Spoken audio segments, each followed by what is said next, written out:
राधे राधे दोस्तों। आज की कहानी है नमक। निशा, अरे ओ निशा, कहाँ है तू? जरा नमक तो लाना।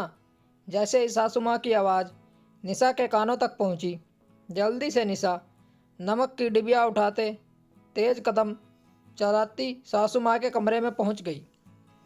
चम्मच से उनकी सब्जी में नमक डालकर वापस जाने ही लगी कि सासू माँ बोली, अरे निशा बेटा, तुझे कितनी बार कहा है कि एक डिब्बी में ज़रा सा नमक डाल कर रख दिया कर, ताकि जब भी मुझे ज़रूरत पड़े मैं खुद ही ले लूँगी।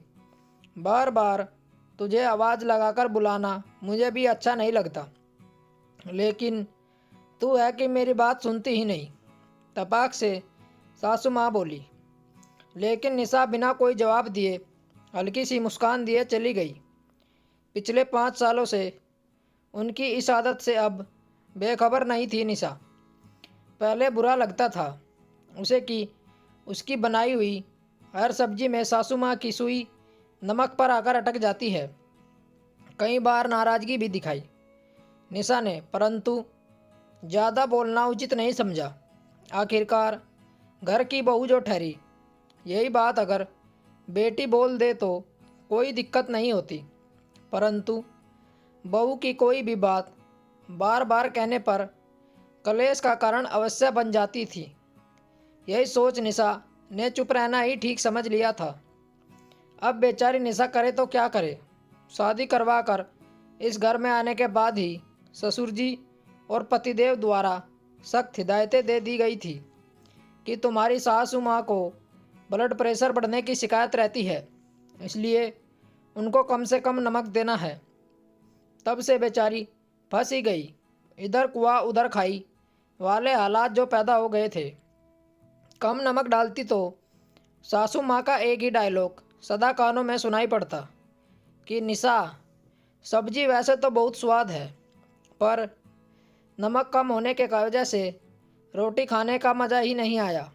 लेकिन फिर भी दवाइयाँ लेनी होती है तो पेट भरने के लिए खा लिया है। अगली बार नमक का ज़रा ध्यान रखियो। एक दिन तो हद ही हो गई जब निशा ने सासू माँ को खुश करने के लिए सब्जी का नमक थोड़ा तेज कर दिया। बस फिर क्या था, बड़े मज़े से रोटी का स्वाद लेते हुए खाना खाया और शाम तक ब्लड प्रेशर बढ़ गया।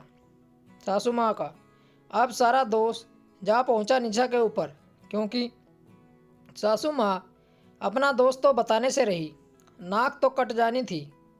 बस तब से निशा ठान चुकी थी कि अब चाहे जो मर्जी हो, वो सासू माँ की चिकनी चुपड़ी बातों में नहीं आएगी। उनकी डांट खाना मंजूर था, परंतु उनको शारीरिक नुकसान पहुंचाना कतई मंजूर नहीं था। आखिरकार कहीं ना कहीं उसके मन में अपनी सासू माँ के लिए सॉफ्ट कॉर्नर भी था। भले ही नमक के बहाने ही सही। सासू माँ निशा से शिकायत तो करती, पर इस शिकायत से भी उसे अपनापन लगता। कभी सोचा नहीं था निशा ने कि नमक उसके और उसकी सासू माँ के बीच की बातचीत का एक महत्वपूर्ण हिस्सा बन जाएगा। स्टोरी को लेकर आपकी क्या राय है, नीचे कमेंट करके हमें बताएं। ऐसी ही और बेहतरीन कहानियाँ सुनने के लिए हमारे चैनल रोचक कहानी वॉइस को ज़रूर सब्सक्राइब करें। मिलते हैं आपसे एक और नई कहानी के साथ। तब तक जुड़े रहिए हमारे चैनल के साथ। कहानी सुनने के लिए आप लोगों का बहुत बहुत धन्यवाद। राम राम दोस्तों।